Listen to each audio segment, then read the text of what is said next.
when it goes time to go 4 downs with Hollywood Hearn, go right in the first down. Okay. Just go right and just go, you know Wait, what I mean? Do Instead you of not that, want the intro? yeah, but what you might as well do is have your finger on the trigger of... Yeah, and so instead of that awkward, hey guys, how you doing? Okay. You know what I mean? Just go first down and blast it right there.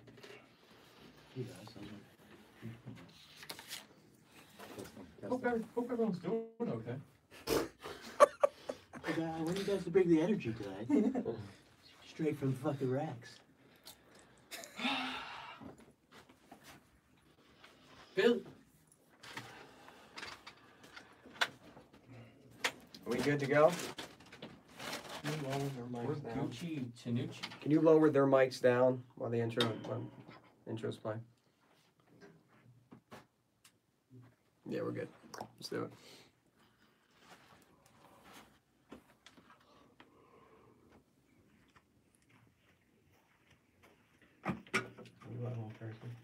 You're live.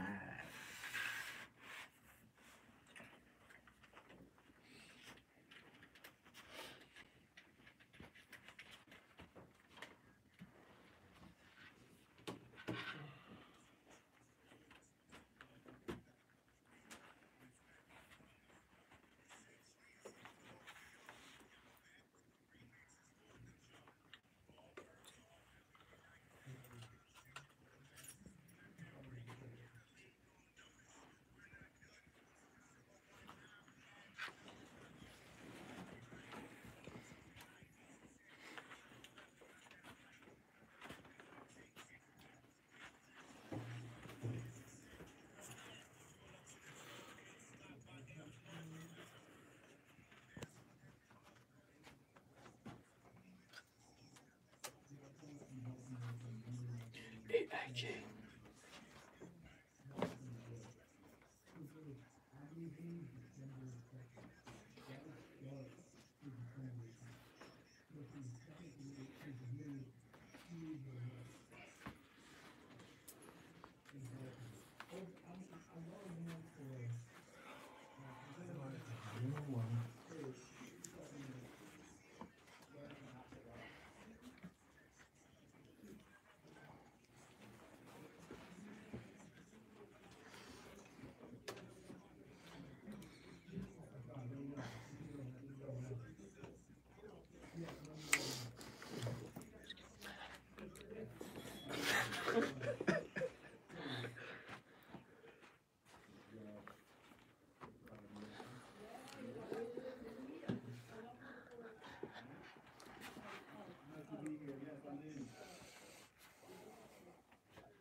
Well, what is up, Philadelphia? Welcome to the 4th and JAWN Show, episode 78. Boys and girls, where do we even begin with the historic shellacking we saw our Philadelphia Eagles take against the New Orleans Saints on Sunday? Where do we even begin? Now, I'll begin it with this. I spend a lot of time in show prep on Monday and Tuesday thinking about what we're going to discuss for the upcoming show and thinking a lot about what I'm going to say during the opening monologue, because I feel like this is my best contribution to the show. How the opening monologue goes, I go, right? Now, it's a little bit pre-thought out. It's a little bit pre-scripted, but Doug Peterson can take a page out of this book and know that if the opening goes well, the rest of the game will go well as well. Now, it's easy for me. I can sit up here and bitch and complain and moan and whine and go over every little thing that the Philadelphia Eagles did wrong on Sunday, for the entire season, during the off-season. I can whine about the players. I can bitch about the coaching. I can complain about the front office, because all of it has been a disaster. That would be easy for me right now. But I have had one thought since Sunday night just bouncing around in my head. Bing, bing, bing, bing, bing, bing, bing, almost like a pinball machine, bouncing around my head. And I can't get rid of this buzzing in my ear like a mosquito until I say it out loud.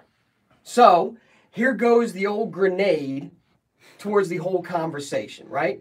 Because right now, this Philadelphia Eagles team is broken, both literally and figuratively. Literally, because the injury report, I've never even seen anything like this in my lifetime being a Philadelphia Eagles fan. It's not an injury report, it's a damn obituary for this team. It is an unbelievable list that players that are either on injured reserve we haven't seen yet, are missing time, are going to continue to miss time, and we're not going to see for the remainder of the season. It is absolutely unbelievable. When I say broken as far as figuratively speaking, this team lacks any sort of confidence whatsoever. Any sort of confidence. And when I say confidence, I'm talking about not only in the players, I'm talking about in the game plans, I'm talking about in the way Jim Schwartz calls his defense, I'm talking about the entire thing. But the thing about confidence is it can't be manufactured. It just can't be. Either you have it or you don't. So when the Philadelphia Eagles faced adversity during the 2017 season, especially going into the playoffs, what was the mantra? Where did they find that confidence? We're underdogs. We're underdogs right now. But ask yourself this question. Was that coming from the front office? No. Was that coming from the fans? No. Was that coming from Doug Peterson? No. It was a player-adapted mentality when they walked off of that field with dog masks on. The whole city and fan base and coaching staff, they embraced that mantra because it came from the players themselves. Lincoln Financial Field had to change their rules. There was a no-mask rule up until that point, and they said, hell, if you want to bring in your dog mask, put them on, you can absolutely do so. The confidence came from the players themselves. So here's the grenade. We're playing the Giants next, right? I need somebody in this locker room, I don't care who it is, to step up like Odell Beckham Jr. As much of a distraction as he has been early in the season, the New York Giants, they found their low point. They hit rock bottom early on in the season. Then 2 weeks ago, what did OBJ start saying? Almost out of the blue. This team can run the table. He was correcting commentators on national television. Hey, Odell, if you win this game. No. When we win this game. Odell, if you win the next game. No. When we win the next 7 games. He put it out there. He unzipped it, put it on the table, and laid it out there. I need somebody on the Philadelphia Eagles. I don't care if it's Jason Kelce. I don't care if it's Lane Johnson. I don't care if it's Fletcher Cox. I don't care if it's Malcolm Jenkins. I need somebody in this locker room to stand up and tell the Philadelphia Eagles fans that this team is capable of getting it done. I need one of these leaders in a locker room full of champions to say that to me. I need somebody to step up and say, you know what? This team is capable of winning the NFC East. This team is capable of going to the playoffs, and it starts this week. Because I have fought side by side by these men and battled adversity last year in the past. I believe in my teammates, and I know my teammates believe in me to get the job done. I believe that the Eagles can go to the playoffs and win this division. I believe it because there is a locker room in here full of Super Bowl champions who have done it before. And the reason why they're Super Bowl champions is because nobody believed in them. And I'm not saying this right now, and I need that person to say, it's not about adapting the underdog mentality that we had last year. That was last year. But whereas hungry dogs run faster, angry dogs bite harder. You just lost to the division opponent, Dallas Cowboys. You just got shellacked by the New Orleans Saints. Angry dogs bite harder. You ever try to approach a dog that's injured? It ain't a good scenario. You ever try to approach a dog that's got its back up against the wall and feels threatened? It ain't good. Angry dogs bite harder. I need not coach speak. I don't need what Doug Peterson is trying to put out there and failing to do so with the new norm, with embrace the target, with the pressure's off of us now. None of that. That's manufactured confidence. I need somebody in this locker room to step up right here, right now, because the season's on the line. I truly do believe that the Philadelphia Eagles can win this division and can go on to the playoffs. But as I recognize as the cards start to fall, if they're 2 games back, I also have to self-realize or recognize the fact that we're 1 loss away from being tied with the New York Giants. As close as we can be and are to possibly winning this division, we're just as close, if not closer, to being at the bottom of the basement of this division. Doug Peterson ain't going to help you out. Golden Tate ain't going to help you out. Howie Roseman ain't going to help you out. You got to help you out. Time to step it up. Angry dogs bite harder. Gail Saunders, Mr. Eagle Sessions on Twitter. How are you doing tonight? Well, the great Ray Didinger says one way to judge football players is by how hard they work when their team is getting beat. And today, Malcolm Jenkins took the words right out of my mouth. The demeanor of this team really bothered me. The demeanor of this team really bothered me. And going into this game, I knew they were going to lose this game. But what I needed to see from this Eagles team was some fight, some pride in what they were doing on the football field. And I got neither. And when you talk about 2 field generals in Carson Wentz, who had the worst football game of his NFL career, visibly upset on the sideline. Malcolm Jenkins, the voice of reason, visibly upset on the football field, flipping off Sean Payton and throwing his football helmet on the side of the field. If you listen to any mic'd up Super Bowl videos, you know that Malcolm Jenkins is the lifeblood of this locker room. And when you have 2 guys from these are leaders of this football team, and watching them lose their composure tells you something about this football team. Now, Doug Peterson, from top to bottom, play calling, assistant coaches, getting players lined up, it's been a mess. And it's a time to, we talked about the dynasty at the beginning of the season. Nothing above the repeat. Downgraded to nothing above the NFC East. Last week was nothing above the embarrassment. Nothing above the embarrassment. What you guys put on the field last week was embarrassing to yourselves, to the franchise, to the front office, to us fans. Have pride in what you do. This is what we asked for last week. Have pride in what you do, gentlemen, on the football field, because it's just you right now. You have Doug Peterson talking about trust the offense. Trust the offense. They can't even, they're challenged right now to figure out how to use Golden Tate. What?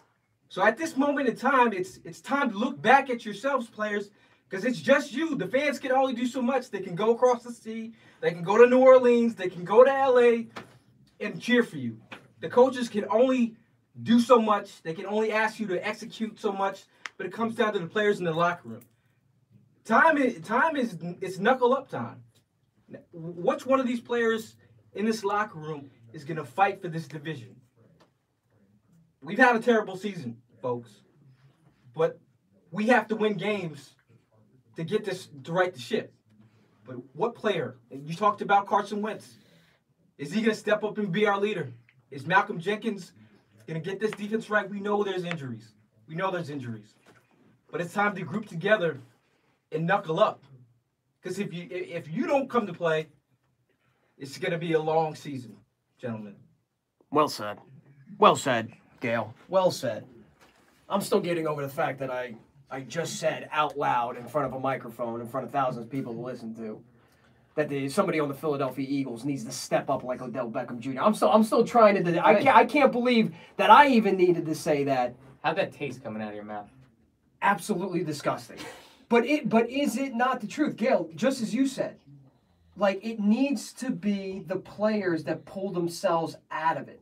It's not time. I think it was Dave Uram. I don't know that for sure, but he was posting a video of Kelsey's thoughts. And then he showed the video to Malcolm Jenkins' thoughts. And Malcolm Jenkins was like, well, Kelsey's entitled to his opinion. And then he showed it to Brandon Graham's thought. No, I need the leaders in this locker room to grab a flag, put it on a hill, and say, come get it.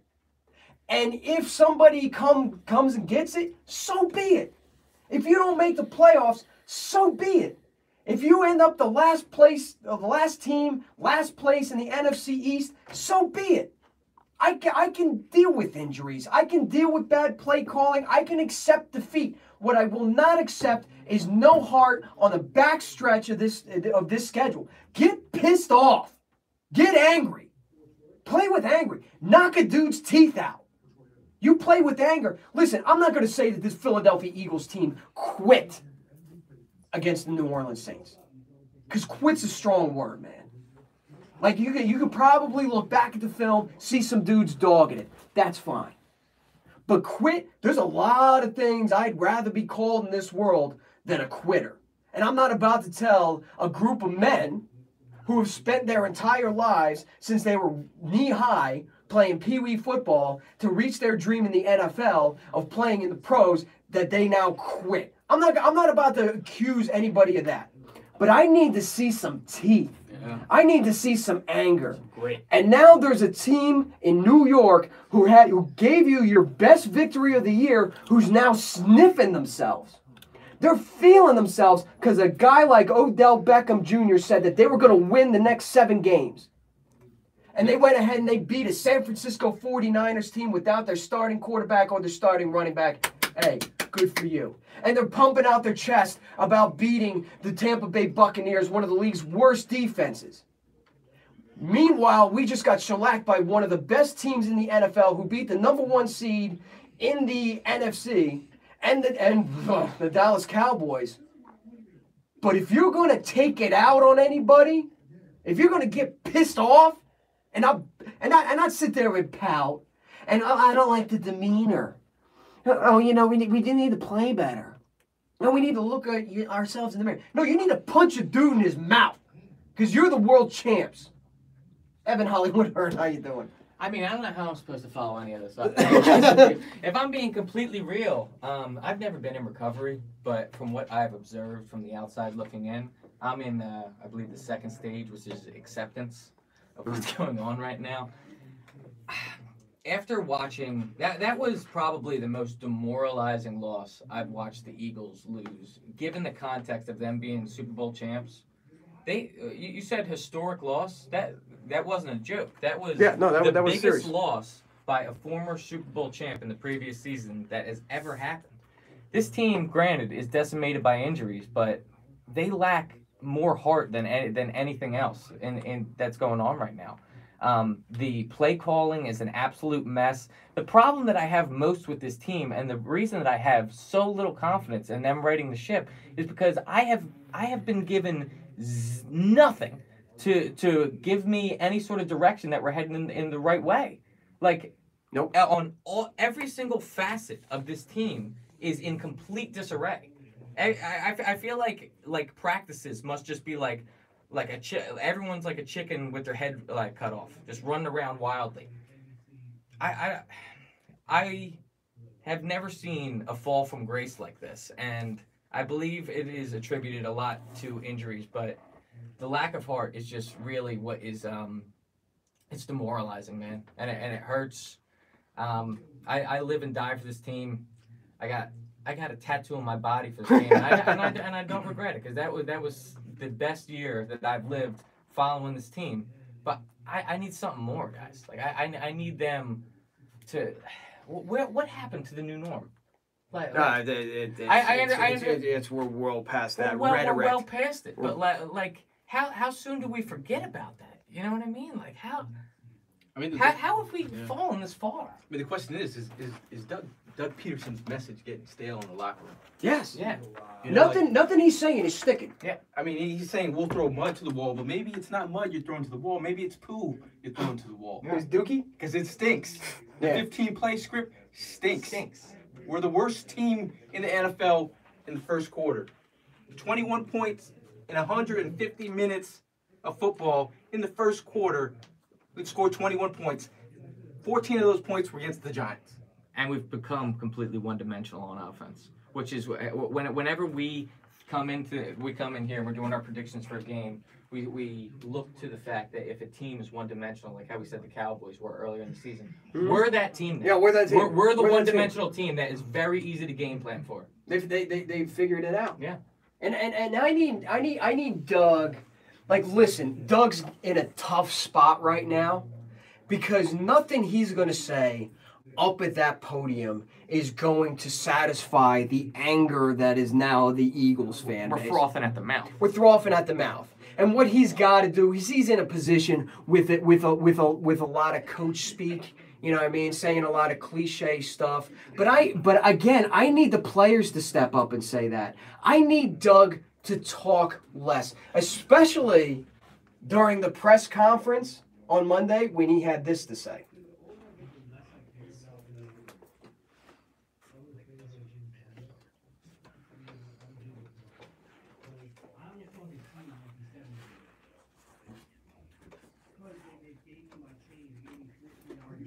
Really?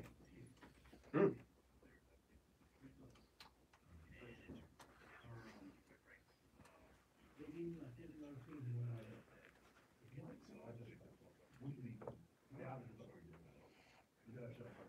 Easy, Doug. Easy, Doug. Pick your battles. Pick your battles. Because I heard that. I was fishing. I was so furious on Sunday that I had to go clear my mind. I'm at Mansquan Inlet on some rock jetty trying to fish for some stripers, and I'm listening to this dude's press conference because now it's got to interrupt my fishing time. It's got to interrupt my peaceful time. And I heard that quote, and I thought a seagull was squawking in the background. I'm thinking, I didn't hear what I just think I heard, did I? Mm-hmm. Doug, say less. Choose your battles. Mm-hmm. Because what I just heard was a watered-down version of what Jalen Mills said about fake fans. Mm-hmm. Doubters? What have you given us to really pick our heads up about besides the New York Giants game early on in the season? Doubters? Doug, I'm doubting you. I'm doubting you.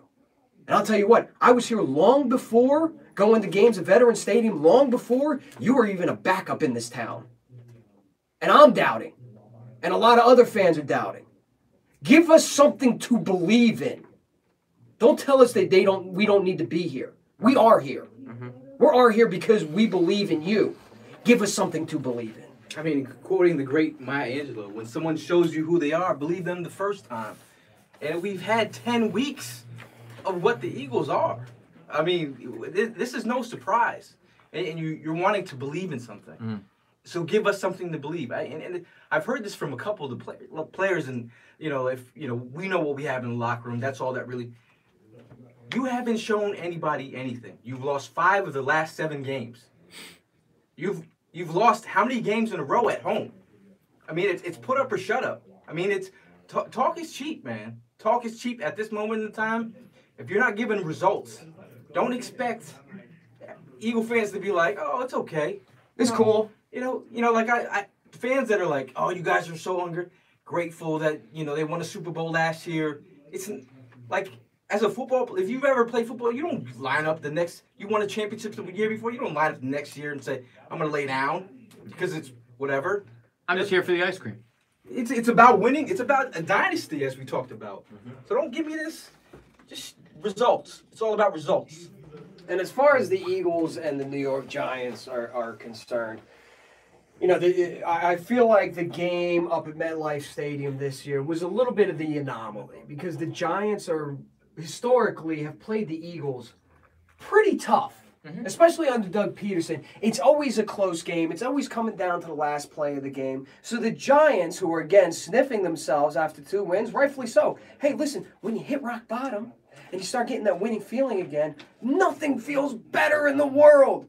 So, of course, they want to experience that again. They're going to be clawing and scratching. But what needs to change in this game is not only the overtone in the confidence of the Philadelphia Eagles players, but also, too, something that we went into the New Orleans Saints game saying absolutely positively had to happen, and that was everything that was a weakness so far this season had to become a strength. You needed to play out of special teams. And it looked like Corey Clement was trying to make that happen early on in the games. But more importantly, when you beat the New Orleans Saints a couple years ago, it was based off of turnovers. And right now, the Philadelphia Eagles just aren't forcing the turnovers that they need to get that field position to put the offense back on the field. Turnovers, if I was going to give you the story of the 2018 Philadelphia Eagles, number one would be injuries. And I would just unfold That's it. 1, 2, and 3. Yeah. I would fold down the sheet. The other thing I would give you is turnovers. Because they only have 7 this year. And the 7 that they have this year, I went back and rewatched. What happened during those 7 turnovers? Because there's a difference between playing soft and playing aggressive.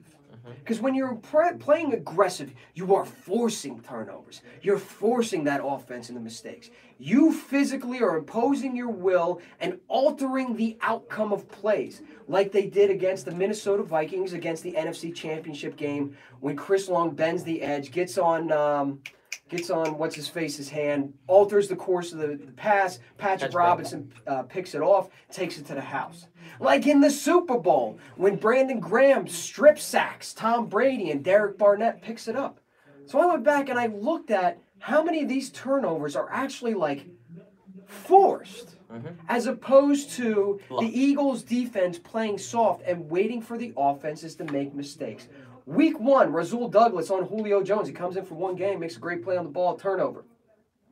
Week 2 against the Tampa Bay Buccaneers, there was a pass deep middle to O.J. Howard, which was complete for a first down. McLeod hits him, ball flies up in the air, Darby, right place, right time. Is that forced? I don't know. It was a complete pass. Right place, right time is right place, right time. I wouldn't consider that forced. Later on in that game, Malcolm Jenkins strips Evans in the 4th quarter. That was a strip. He stripped it.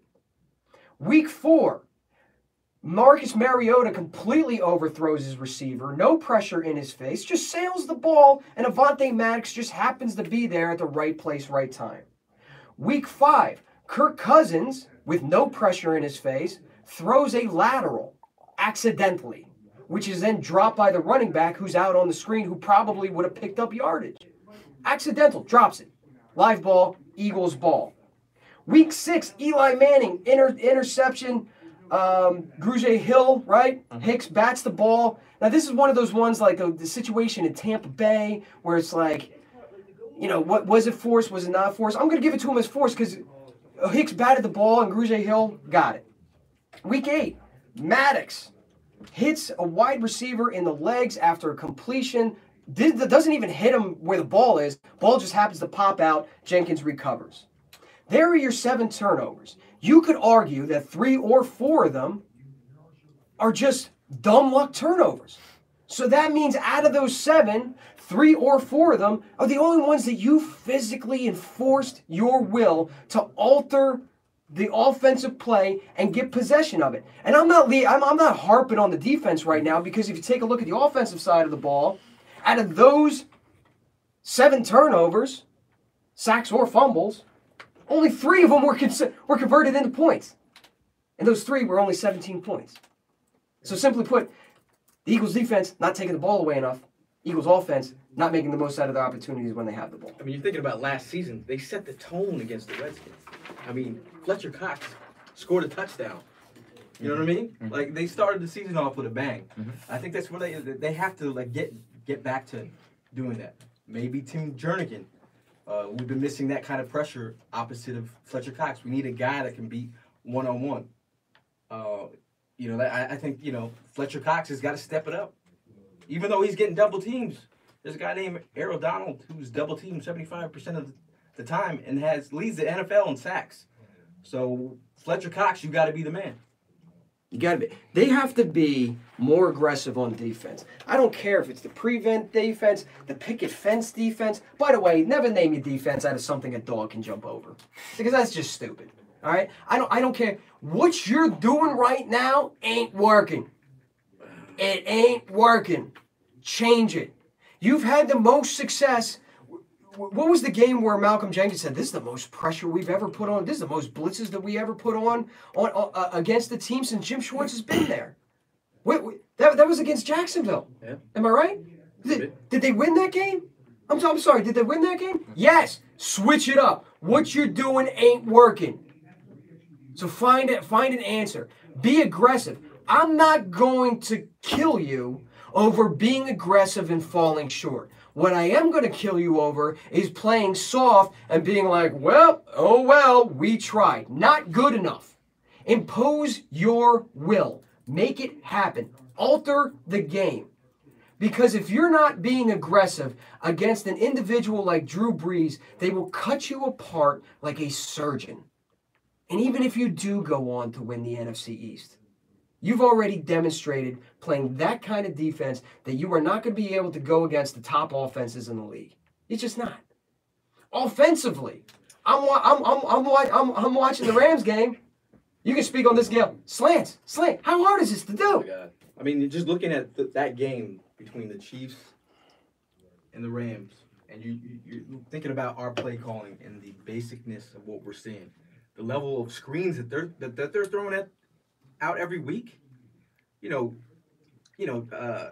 Reid is throwing like triple screens. He's got like a bubble screen in the waiting, a fake to the right, and then come back to Kelsey in the screen. Where are these creative play calls?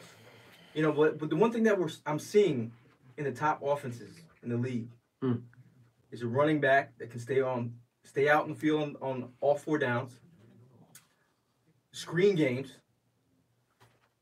and vertical threats. We don't have a vertical offense right now, but you have to find a way how to utilize Golden Tate in these bubble screens. Mm-hmm.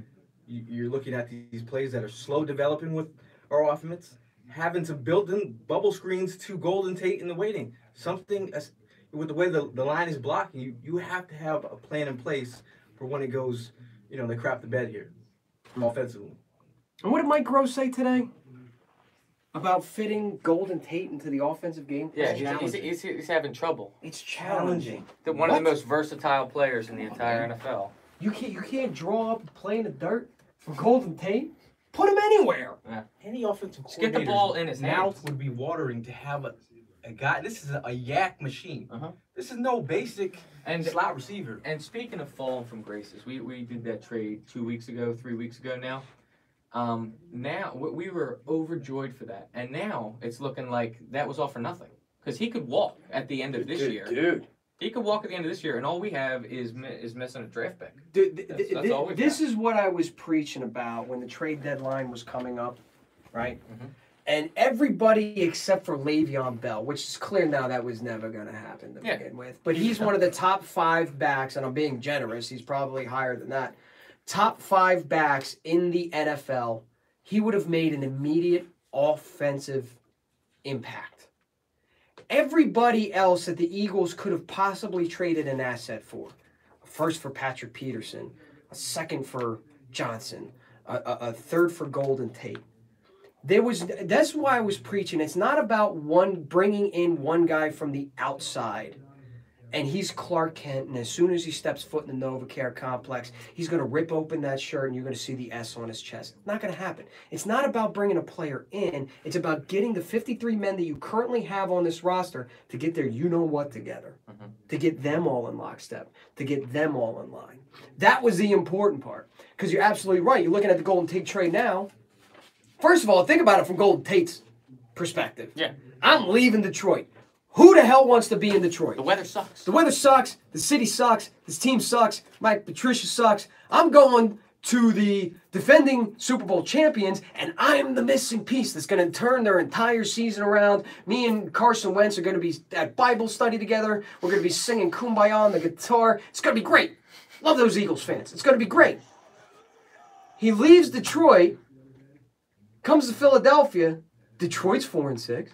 The Eagles are 4-6, and if you're Golden Tate, looking at the way this offense is run with Mike Groh, who's telling me, dude, it's a challenge to get you into the offense. What? Yeah. Why would I stick around here? They've, in essence, if they don't make the playoffs, you just wasted a 3rd-round pick in the hopes of like Clark Kent would turn into Superman and save the season. So let me ask you guys something. When whenever a team wins a Super Bowl, ultimately their coaches are going to be scouted by other teams, right? With Frank Reich going. Do you think that the Eagles were lackadaisical in their coaching search to replace Frank Reich? In going with Mike Groh? Because I'm going to let you in on a little tidbit here. I'm not sure if you knew about Mike Groh. Mike Groh, he's got a little bit of nepotism that happened in his life. Yeah, really? Papa Al. Papa Al, yes, correct. Papa Al used to be the head coach of the Virginia Cavaliers, right? Okay. Right. And so Mike Groh was the offensive coordinator, and one game got so bad that his own father took the play calling abilities away from him during the game. So if you're telling me that a guy who gets the play calling abilities taken away from his own father, who should have more confidence in him than any other person on earth, why did we have faith in him?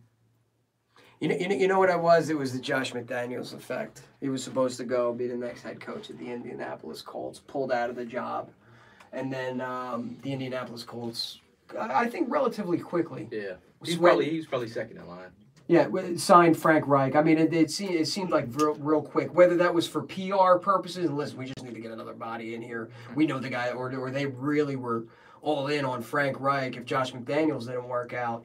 Nevertheless, it left the Eagles kind of a short window of opportunity to replace them. And being as this was a collaborative effort, or at least so described to us the fans going into it, let's just bump up Groh.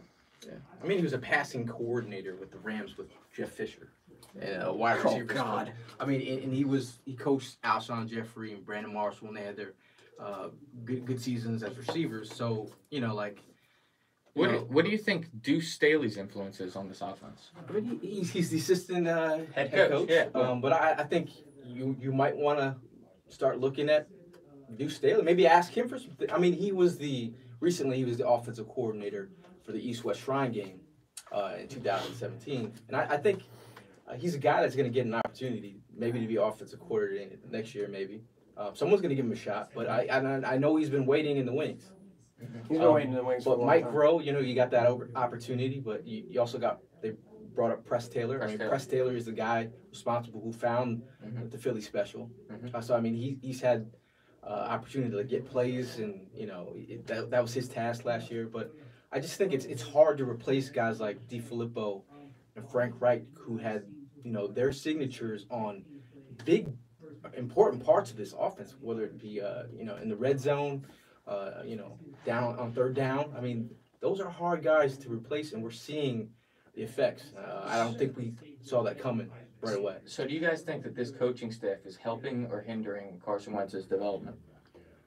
I think. And follow-up question to that. Okay, that's a loaded question. That's a loaded first question, but go ahead. I know that this is completely hypothetical. It could never happen. What do you think, Carson? How do you think Carson Wentz would have developed with Andy Reid being his head coach? Well, yeah. Andy's a great coach. For He's all a of his great quarterback developer. He's a great quarterback developer. For all of his shortcomings, he really is a amazing coach. Now, a lot of that has to do with Monday through Saturday. Game day is a whole different story. A lot of times, I mean, his shortcomings on game day have been well documented, both in play calling, getting away from stuff that's working for no apparent reason, and above all else, clock management. But to get back to your original question, Are they helping or hindering Carson's development? Right now, Carson's got enough on his plate coming back from a double knee tear. Like, people forget, he's coming back from a double knee tear after 9 months. And with all the injuries and the offensive line playing the way it is, there was a great Baldy breakdown showing that Lane Johnson can't even plan on his left leg. Yeah. You know what I mean? So he's getting pushed back, pressure in his face. I don't want to blame any sort of performance issues for Carson on the coaches yet. Yeah. I just think, Carson's definitely pressing. He's out there. I'm seeing some of the plays with Carson Wentz, and there are guys open where he's throwing into double coverage, and he's pressing when you don't have to. And I always go back to, you can never go broke. Taking the easy stuff, and he's got to really buy into that. Because that gunslinger mentality pops in. He feels like he has to press and make a play when you have plays in front of you. You just gotta, But then, like I said, losing Kelsey, You know, he was getting some pressure, and even when Kelsey was in there, he was messing up some plays. So, you know, but he's gotta stop pressing. He's thrown an interception 3 straight games, like in what, the third? Yeah. You can tell he's pressing and really, really, really trying to do too much to make this offense work. Mm-hmm. And to some respects, that's what Doug Peterson is talking about. Well, just make the plays that are there. Don't force it. Yeah. Don't force it. Take what the defense is giving you. But, Doug, it's up to you to put Carson in advantageous positions to get it done. And it's interesting that the Saints, you know, I've been talking about this whole time about, you know, everybody knows Zach Ertz is getting the rock. The Saints really shut down Zach Ertz. Mm-hmm. 2 catches, 15 yards. They were doubling him the whole time. You know, like in the last 7 games, Dallas Goedert has 12 targets. Wow. In the last 7 games, Zach Ertz has 70 targets. 70 targets. The whole league knows where you're going. Yeah. And you looking at Drew Brees, and our ability on defense was to shut down Kamara and shut down Michael Thomas. Right. So we're throwing extra attention to them. Guys like Kirkwood, Carr, Traquan Smith. That's getting to your next read and taking advantage of it. And that's where we need the next progression for Carson Wentz to be at. So, before we get down to 4 downs, I'll just end this Eagles discussion on this because it's going to be interesting to kind of revisit this in the offseason. If I were to place money right now on what Eagles coaches are here to stay and what Eagles coaches are here to go, Doug Peterson, I think, obviously stays. Mm-hmm. Believe it or not, I think Jim Schwartz has got a built-in excuses with all the injuries. And being as he was a coordinator on the Super Bowl championship team, that the Eagles decide to give him another chance and another year calling this defense.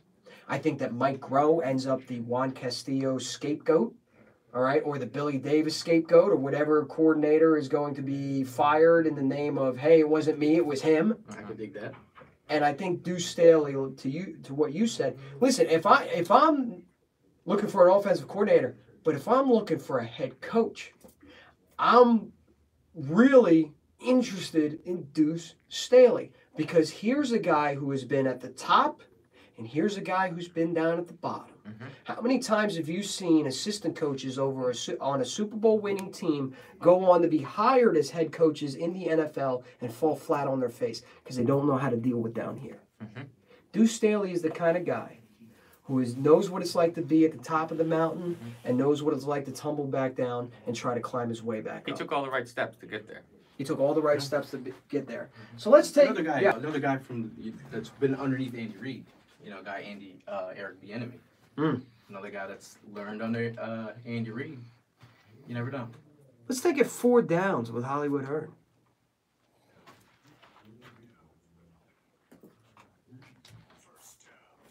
So one of the most bizarre stories I've ever come across in my years following NFL football, the Browns, if they could not be more in a spiral, there was a story that came out that one Miss Condoleezza Rice, former Secretary of State, was being talked about as their next head coach.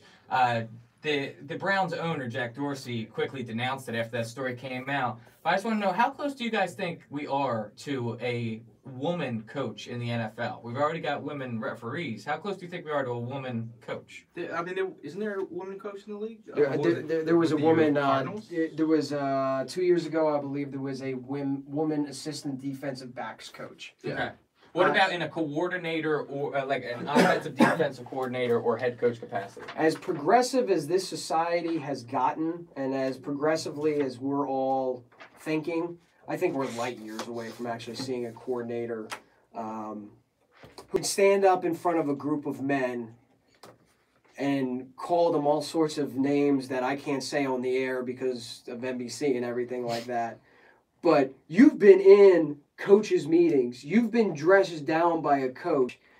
You have more experiences with coaches than I do. So why don't you? I think we're far away, but what? I think it would take a while, and I think there's some kind of if that was supposed to happen, they'd have to really excel at the collegiate level. Yeah. If you find a coach that excels at the collegiate level, then we'll start talking about the NFL. You don't think Condoleezza Rice should just jump from Secretary of State to head coach of a football team? You think that's a little bit ridiculous? But I'm not feeling Condi. on the plus side of things, I am happy to see female referees. Definitely. I am happy to see female strength and conditioning coaches. Mhm. I am happy to see female assistant coaches. I think we're closer than we are further away, but I still think we're not anywhere close yet. That time will eventually at some point come. Okay. So, exactly 33 years to the day after Joe Theismann's horrific injury, Alex Smith goes down with a compound fracture, breaking his tibia and fibula. Jeez. First of all, I assume you guys saw that. I wouldn't watch it. You refuse to watch it? No, every time a replay comes up, I turn my head. So, how do you think that shakes out for the Washington Redskins for the rest of the year? Well, Does it sink them? It's really an unfortunate injury, and I'm never one to root for injury or laugh at another team's misfortune, especially when it comes to that. That's a devastating. I mean, when you talk about a compound fracture, a spiral fracture, you're talking about bone that's never going to heal properly, sticking out of your skin. He's probably played his last game. He, in all honesty, at his age, yeah, he probably has. However, I do think that the Washington Redskins can continue to win games. I don't think Sanchez is going to start. Colt McCoy. I think they can still continue to win games with Colt McCoy. Because what are they really asking Alex Smith to do?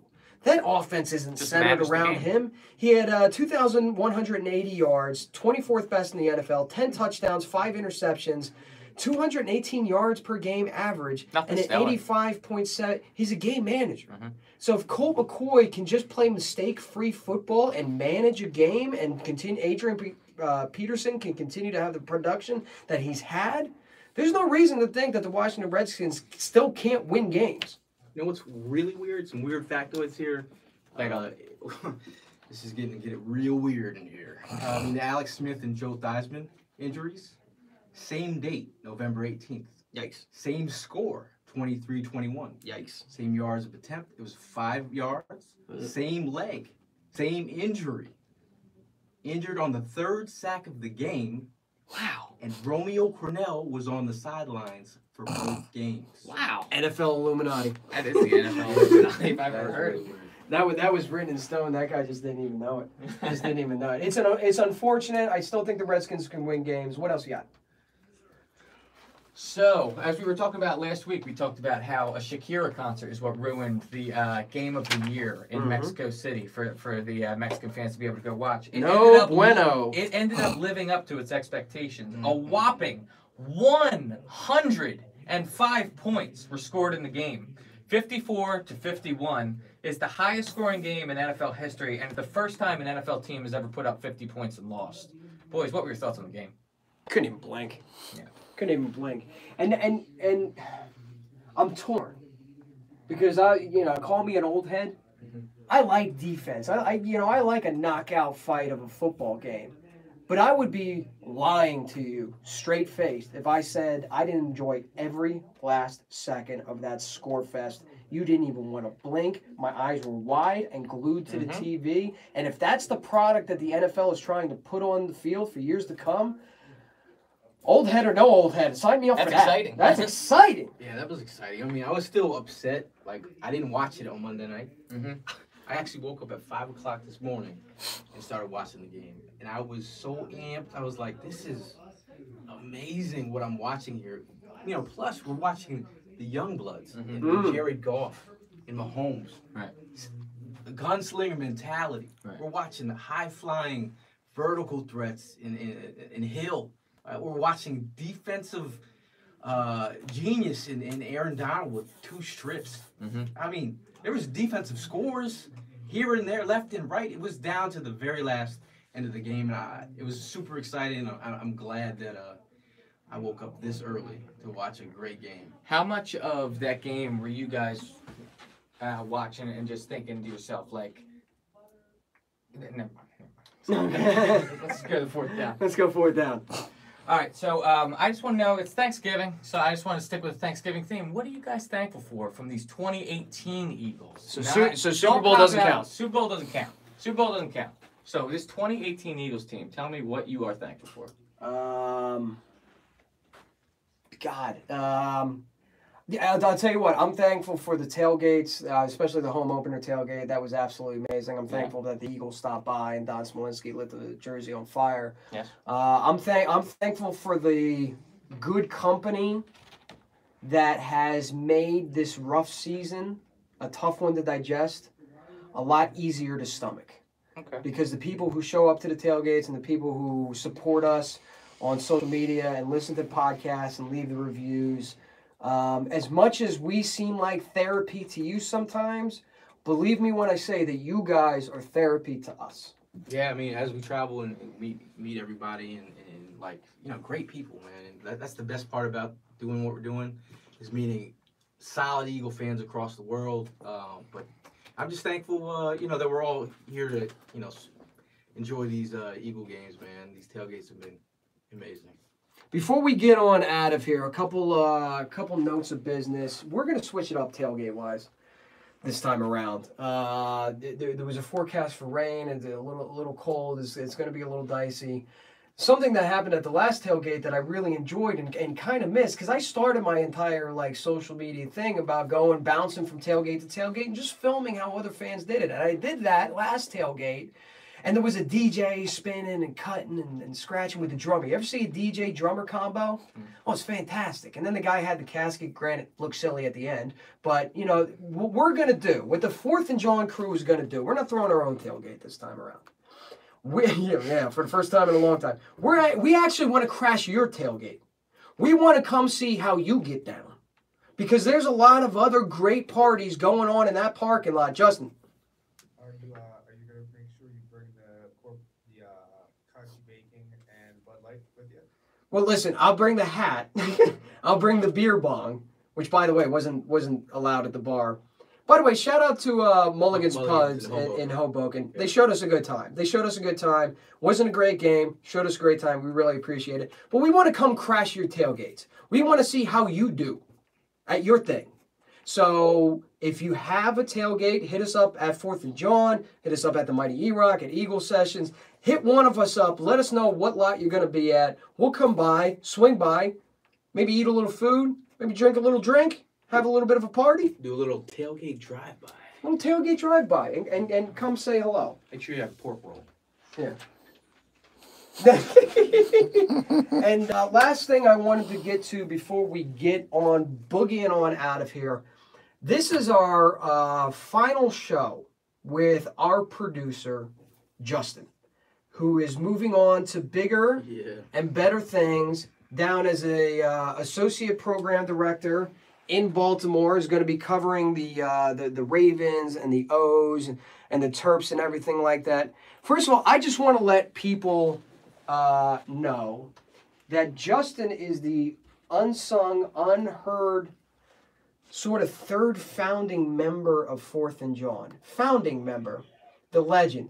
Because there would be no 4th and JAWN if he didn't sign us to New Media Studios. There would be no 4th and JAWN if he didn't take us to Wildfire Radio. And there would be no 4th and JAWN for NBC Sports Philadelphia if he didn't help make that transition as smooth and seamless as possible. So, on behalf of this group in here, Justin, we want to wish you the best. Whatever you got going forward. We want to thank you from the bottom of our hearts for putting up with, specifically me, because I know I'm not always easy to work with, and we've butted heads, but so does every family, butts head from time to time. but we've worked hard together. Justin, you're the man. I wish you the best of luck, and I mean that with all sincerity. Justin, thank you so much for giving us the vehicle to make all this happen. I remember taking that photo with me and E in front of New Media Studios and being like, wow, this is something that we thought about, and now it's a reality because of Justin. Because of you, man. Because of you. Thank you for everything you've done, and don't ever get rid of that Deshaun Jackson jersey. Yeah, don't get ever Wear that it proud, grimy, dirty, stanky, stained up Deshaun Jackson jersey. So, Justin, if you will, for the final time under your guidance, take us out. Don't screw it up on the last show. He's got no words. Oh, he's got no words. He's back behind the glass tearing up. Again, if you have a tailgate happening for the New York Giants game, of course, hit us up at 4th and JAWN, at the Mighty E-Rock, at Eagle Sessions. Let us know where you're going to be, what's going on. We're going to stop by, maybe do a couple beer bong baptisms, blessings, eat some food. Yes. Yes. Listen, birds, somebody step up. Be that vocal leader. Be angry. Angry dogs bite harder. E-A-G-L-E-S, Eagles.